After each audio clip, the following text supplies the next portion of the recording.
Bismillahirrahmanirrahim. Assalamualaikum warahmatullahi wabarakatuh. Perkenalkan, nama saya Melati Putri Priambodo dengan NRP 204010040, Prodi Manajemen, Fakultas Ekonomi dan Bisnis, Universitas Pasundan Bandung. Pada video kali ini, saya ingin memenuhi tugas evaluasi Bu Ratu Hedi dengan mata kuliah Ekonomi dan Bisnis. Jadi, apa itu komunikasi? Komunikasi adalah suatu proses penyampaian informasi, pesan, ide, gagasan dari suatu pihak kepada pihak lain. Pada umumnya, komunikasi dilakukan secara lisan atau nonverbal yang dapat dimengerti oleh kedua belah pihak. Tetapi komunikasi nonverbal pun tetap digunakan untuk beberapa kondisi sebagai penguat penyampaian informasi. Adapun komunikasi dari berbagai bidang, yang pertama sebagai proses, merupakan kegiatan pengiriman dan permintaan pesan yang berlangsung secara dinamis. Kemudian ada secara simbolik, komunikasi menggunakan berbagai lambang atau simbol yang dinyatakan dalam bentuk nonverbal, seperti contohnya isyarat, gerakan atau ekspresi, maupun verbal berupa lisan dan tertulis.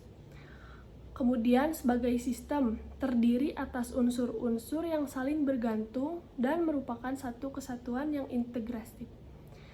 Jadi dapat disimpulkan ada 3 hal pokok terbentuknya komunikasi, yaitu adanya sumber atau pesan, adanya komunikator atau penyampaian pesan, dan adanya komunikan atau penerima pesan. Dalam berkomunikasi, pasti ada saja kendala dan gangguan sehingga komunikasi tidak sempurna. Berikut 7 gangguan dan rintangan dalam berkomunikasi. Yang pertama, gangguan teknis. Penyebab alat yang tidak berjalan. Contohnya, saat mengirim pesan yang diterima terlambat dan tidak terkirim oleh penerima karena internetnya tidak stabil. Yang kedua, gangguan semantik atau bahasa yang tidak dimengerti. Contohnya, salah dalam pengucapan kata atau istilah karena terlalu cepat dalam berbicara sehingga tidak jelas.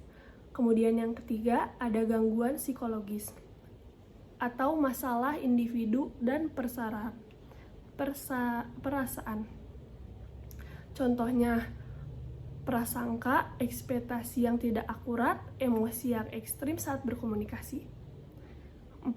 Rintangan fisik atau geografi, jarak, sarana komunikasi. Contohnya, terhambatnya komunikasi ketika rekan kerja sedang berada di luar kota untuk menjalankan tugas lain. 5. Rintangan status atau masalah sosial senior atau junior. Contohnya, ada jarak antara senior dan junior yang membuat sulit berkomunikasi. Yang keenam, ada rintangan kerangka pikir atau perbedaan persepsi. Contohnya, ketika komunikator menyampaikan pesan, tetapi komunikan memiliki informasi yang berbeda. Yang ketujuh, ada rintangan budaya atau perbedaan norma adat. Contohnya yaitu perbedaan komunikasi dalam nada dan logat bicara serta bahasa sulit dimengerti oleh adat lain.